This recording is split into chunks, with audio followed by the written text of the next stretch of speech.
Right now at Gap Factory and Banana Republic Factory, save 50 to 70% off everything in stores and online. That's right, 50 to 70% off everything. Celebrate the 4th with dresses from $19.99 at Banana Republic Factory. And at Gap Factory stores, tees start at $4.99. Plus, save an extra 40% off clearance. Sale ends Tuesday. Search our store locator for your nearest Gap Factory and Banana Republic Factory store or shop us online. Blog Talk Radio. Hi, this is Jeff Altman, the Big Game Hunter, and you're listening to No BS Hiring Advice Radio. Sunday, Super Bowl, exciting game. A bad call at the end, quite obviously. But when all is said and done, I've been talking with job hunters about some of the lessons that you can take away from the game. And I think there's a couple of real good lessons that you as an HR professional or hiring manager or small business owner can take away as well that are going to help you make better staffing decisions. Because to me, again, without going into repeating myself here, I believe hiring doesn't have to be as hard, difficult, painful, or take as long. It's just that most of you have systems in place that make it more complicated than it needs to be. Now, this show has two sponsors. The first one is Audible, and if you go to audibletrial.com/thebiggamehunter and sign up for a free trial, you'll be able to get a free audiobook as part of that trial. And I know you like audio. You listen to this podcast and perhaps my other ones like Job Search Radio or No BS Job Search Advice Radio. My other sponsor is consultingassignments.com. And that's a site where you can find and fill consulting assignments, full-time consulting positions, temp to perm and contract hire opportunities anywhere in the world completely free. Posting a job or a resume is free. Searching jobs and resumes is also free. The ability to contact one another is also free. The only thing the site charges for is if you want to feature a job or a resume, it is, get this, $10 for 30 days. And if you're going to feature more than one job, they'll take the price down from there. So, again, consultingassignments.com. Now, there's an obvious big play. So let me just review what took place. Two plays before, Malcolm Butler is beaten on a ball over his head with the receiver lying on the ground on his back. The receiver kicks the ball up, hits the ball, juggles the ball a half a dozen times before catching it, trying to run a little bit further. He's tackled at the 4. Running play to Marshawn Lynch, takes the ball to the 1, and then the call in question, Wilson tries to throw a slant, a quick slant, and Malcolm Butler steps in and makes the interception. So that's the data of the game. Now let's look at a couple of the lessons from this. Now, the first one, Butler says in one of the post-game interviews, and I think this is a great lesson for you as a hiring manager or HR person, because what I'm finding with a lot of clients is that, frankly, they're not doing as good a job as they can in evaluation. So let me give you the key message that Butler gave at the end of the game. So he's got the on-field reporter sticking a microphone in his face, and the reporter is asking him questions. How did you know the play was coming? What were you thinking about? And Butler says these words that I think all of you should pay attention to. I know I am, and I think you should as well. It was all in the preparation. Catch that one. It was all in the preparation. Now, with regard to the play, that translates into, in practice, they reviewed that formation. He had been beaten on that formation once before when they played previously early in the season, and he was told, move up, don't stay back, move up on the coverage and attack the ball. Guess what he did? Attack the ball. For you as a hiring manager, as an HR person, what's the preparation that you're going into in order to evaluate and find talent? Are you working with a standard playbook that every employer in the country has, or are you doing anything different? Now, let me give you an example from pro sports, and particularly these two teams. Here's the standard playbook.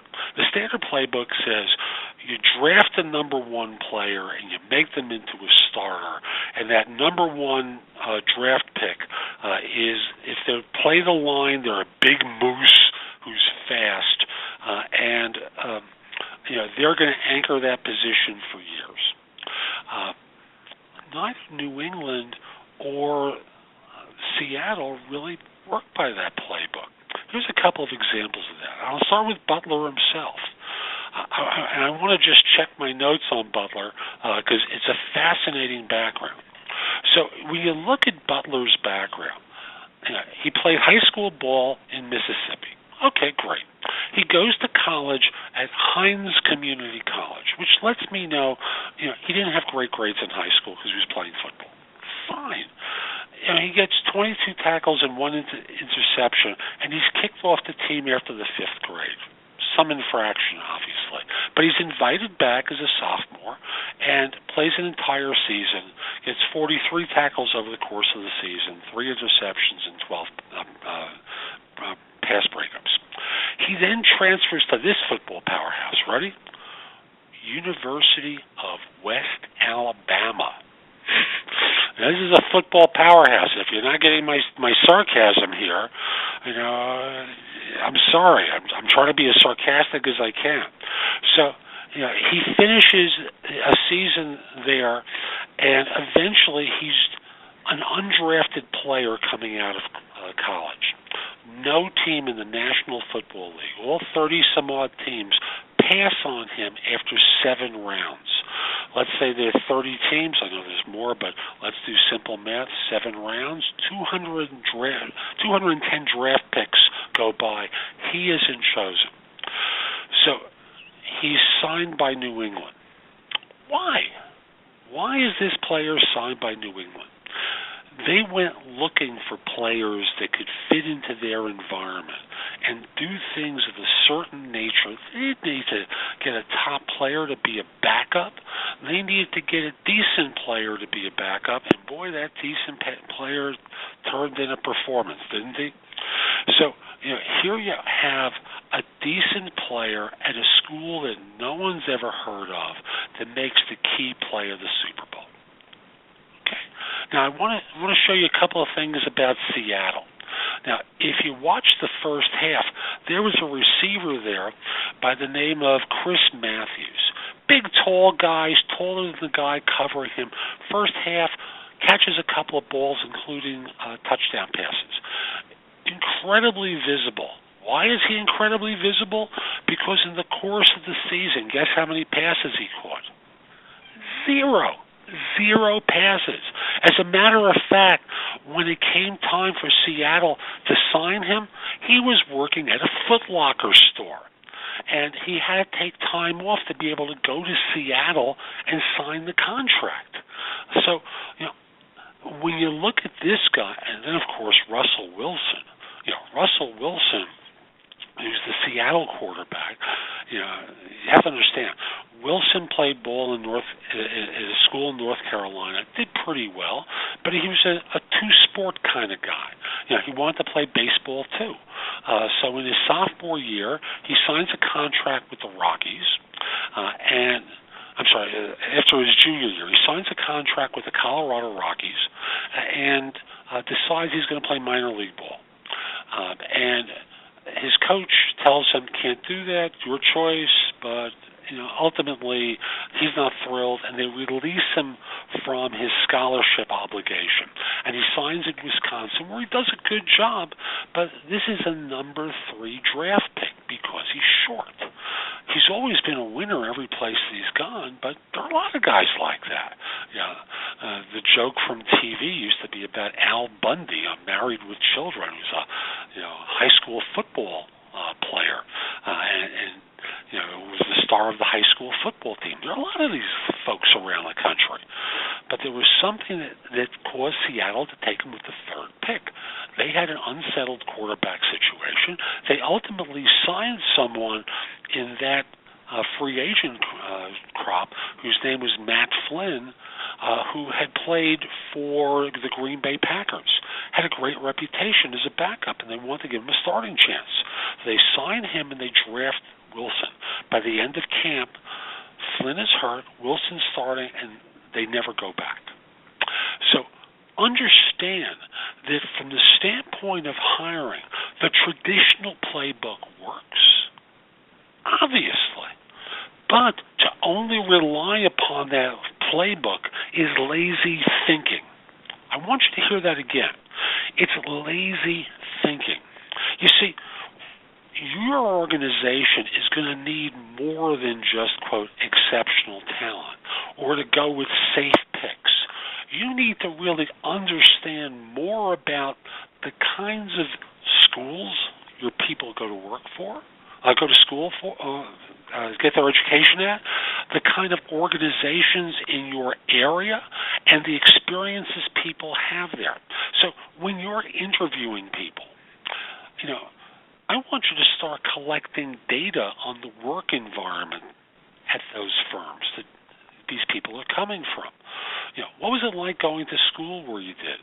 What kind of programs did you have? What did you cover there? And I'm not talking about, just the, 22-year-olds or the 21-year-olds graduating now.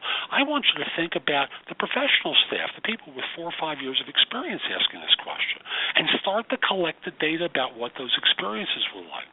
And then from there, start talking about, what it's like working at the firm. Now, I'm not just talking about a person's role, responsibilities, accomplishments, technology utilized, and metrics, the stuff that you use to interview someone and evaluate them, but I want you to start collecting data on your competition and get a sense of what their environments are like, because you may hire some of these folks for objective reasons, but there may be people in those organizations who are exceptionally good B-minus performers who can do solid work for your organization, but you don't know about them because you don't really recruit for people with those skills, but they're adaptable. They can fit within your framework. They can fit in your environment, and they'd be thrilled to have an opportunity like the one that you can afford them.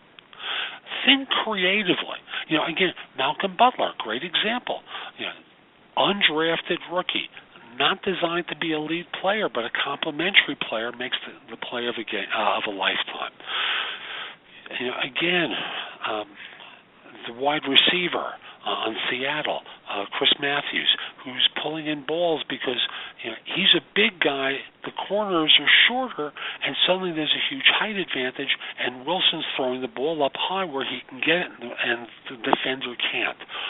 Where in your organization could you think creatively, bring smart people in from other organizations, and just train the heck out of them? Because, frankly, the cost of training the heck out of them is less than what you're paying me, right? If it's a $100,000 person, it's a $20,000 fee, $25,000 fee, depending on the nature of the role. Isn't it worth it to spend $3,000, $4,000, $5,000 to train the heck out of someone and have them work with a mentor to become exceptional? I think so. And you should too, because this is a lesson learned from this game that you should really take. It's all in the preparation. This is not just simply something you do 1 time, 2 times, 5 times. You do it in every interview. And what am I talking about from the standpoint of time? 3 minutes to learn about another organization and how they do things. So just to start to work questions in that help you understand what the environment is like that people are working in. Collect that data. Make it searchable and retrievable so that as you're evaluating other people going forward, you have what I think of as an unfair advantage over your competition. You know how to sell them. You know how to promote the environment. And you can start pointing to successes of people like them in your firm that will make it attractive for them. So I'm Jeff Altman. I hope you found this show interesting. I also want to encourage you, come over to my website, which is thebiggamehunter.us. I've got a lot more no BS hiring advice that you can watch, listen to, or read that'll help you do an even better job of staffing. I also want to mention that if your firm is trying to hire someone, send me an email. My address is jeffopen@thebiggamehunter.us. Let's set up a time to speak. I'd love to help you with staffing. Or, of course, you can call me. My number is 646-374-8656. Last couple of points, if you want to get to know me a little bit better, connect with me on LinkedIn. The address is linkedin.com/IN/Big Game Hunter. And follow my firm, the Big Game Hunter Incorporated. You'll get videos. You'll learn more about me and my thinking from that. This is Jeff Altman. Have a great day. Take care.